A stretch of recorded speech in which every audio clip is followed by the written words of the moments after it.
សូមជម្រាបសួរពុកម៉ែបងប្អូនទាំងអស់គ្នាស្វាគមន៍មកកាន់ជាថ្មីនៅតម្រូវឆ្នោតខ្មែរប្រចាំថ្ងៃសម្រាប់ថ្ងៃទី16ខែ11ឆ្នាំ2025តែមុនឈានចូលដល់ការឲ្យនៅតម្រូវសូមពុកម៉ែបងប្អូនទាំងអស់គ្នាជួយចុច like ជួយចុច subscribe channel របស់ admin ម្នាក់មួយផងណាពុកម៉ែបងប្អូនទាំងអស់គ្នាទៅលើតម្រូវរបស់យើងនេះគឺសម្រាប់លេង3ម៉ោងពុកម៉ែបងប្អូនទាំងអស់គ្នាគឺម៉ោង 10:35 ម៉ោង 1 ជាមួយនឹងម៉ោង 3:45 តោះឥឡូវឈានចូលដល់ការឲ្យនៅតម្រុយរបស់យើងវិញដែលនៅក្នុងថ្ងៃនេះដែរទៅលើលេខអូ admin នឹងផ្ដល់ជូនពុកម៉ែបងប្អូនទាំងអស់គ្នានៅខ្ទង់0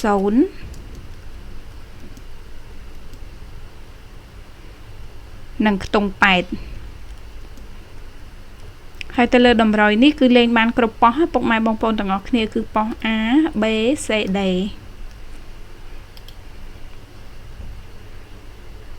សម្រាប់ពីលេខវិញនៅក្នុងថ្ងៃនេះដែរ admin នឹងផ្ដល់ជូនពុកម៉ែបងប្អូនទាំងអស់គ្នានៅលេខ05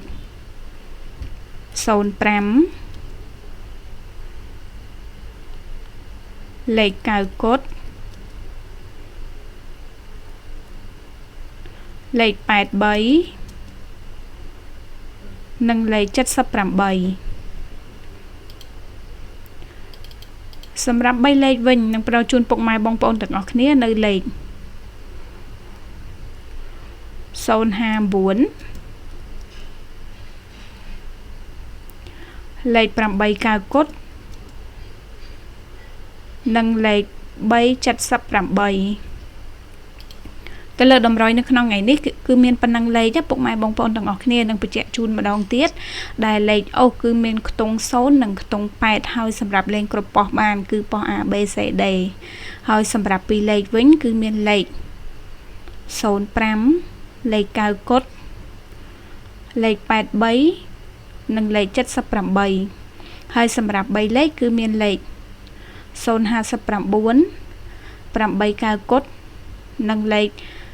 378ទៅលើតម្រុយនេះពុកម៉ែបងប្អូនទាំងអស់គ្នាអាចយកទៅលេងបានឬក៏គ្រាន់មើលជាការកំសាន្តក៏បានដូចគ្នាតែបើសិនជាពុកម៉ែបងប្អូនចង់យកតម្រុយនេះទៅលេងអាចចង់ចាក់ត្រង់ក៏បានឬក៏គុណត្រឡប់ក៏បានadmin សូមជូនពរឲ្យពុកម៉ែបងប្អូនទាំងអស់គ្នាសំណាងល្អហេងៗទាំងអស់គ្នាណាសូមអរគុណសូមជម្រាបលា